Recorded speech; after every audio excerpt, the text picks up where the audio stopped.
Hello, Aries Rising. Welcome to your forecast for the first 15 days of January 2026.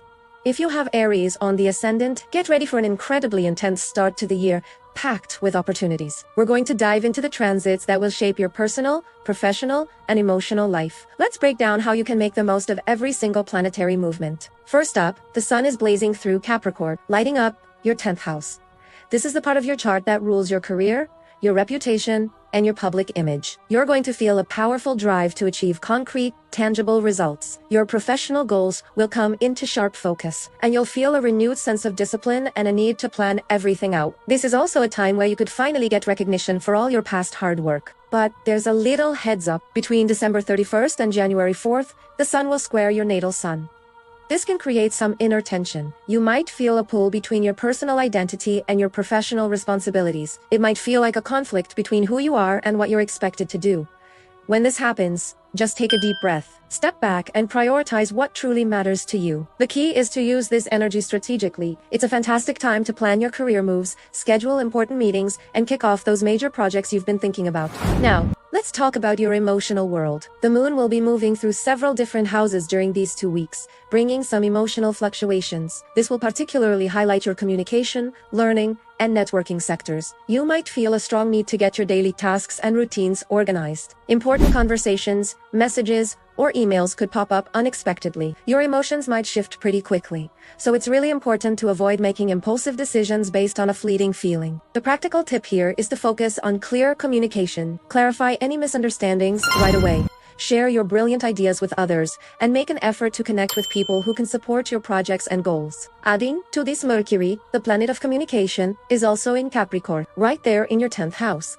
This gives you a huge boost in mental clarity and objectivity. Your communication will be sharp, focused, and aimed at getting results. This makes it an excellent time for negotiations, signing contracts, or having serious career discussions. It's also a great period to organize your studies or develop new professional skills that will help you climb the ladder. My advice? Write down your goals, make lists, organize your tasks, and review any important documents or proposals with a fine-tooth comb. A little caution here. Capricorn energy can sometimes make us a bit too critical or rigid in our thinking. Try to avoid being overly harsh on yourself or others. Keep an open mind. Let's move on to love and relationships. Venus, the planet of love, beauty, and value, is also in Capricorn, influencing your 10th house. This means your relationship, especially those connected to your public image and career, are in the spotlight. This is a time that favors serious partnerships and long-term commitments. You might find that your professional relationships become more harmonious, maybe even affectionate. It's a wonderful opportunity to align your love life with your career ambitions. Maybe you'll meet someone through work, or your partner will be a huge support in your professional life. The practical tip is to evaluate your long-term relationships with maturity. Set clear boundaries where needed. Capricorn energy calls for realism, so avoid getting caught up in superficial connections or making impulsive romantic decisions. Think long-term. And the energy just keeps building because Mars, the planet of action and ambition, is also in Capricorn, powering up your 10th house. This is like a cosmic shot of espresso. It gives you incredible focus, determination, and the drive for strategic action. You'll have the energy to tackle difficult tasks and push forward toward your professional goals. You might feel a sense of healthy competition, which can be very motivating. Just be careful to avoid unnecessary conflicts or power struggles at work. This is a fantastic period for disciplined planning and execution. Prioritize your tasks, focus on achieving measurable results, and while you have all this energy, try to avoid rushing major decisions. Think before you act.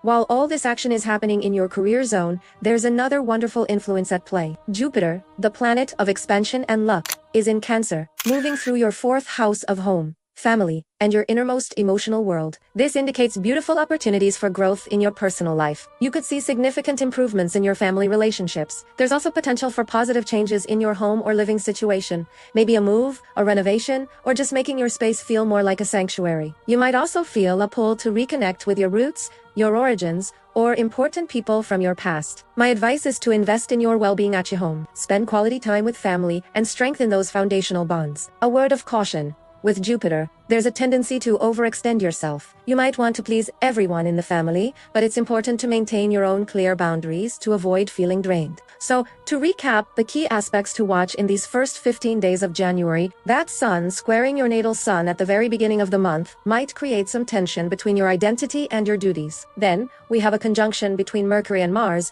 which means your mind will be moving at lightning speed. This is great for quick thinking, but watch out for impulsive words or actions. And with the moon moving through signs like Gemini, there's a real need for emotional organization and very clear communication. In summary, January 2026 starts with a powerful and intense focus on your career, but it also offers incredible potential for mental clarity and deep opportunities for growth in your family and emotional life. So, Aries Rising, my final message for you is to use this first half of January to plan, act strategically, and grow on all fronts. Put your focus on your career goals, but don't forget to nurture your family and the relationships that form your foundation. Every transit, every planetary shift, is an opportunity to evolve and become a more integrated version of yourself. For more daily and detailed forecasts based on your personal birth chart, make sure to follow and subscribe so you don't miss out on any of these cosmic tips. Thanks for watching, and I'll see you in the next video.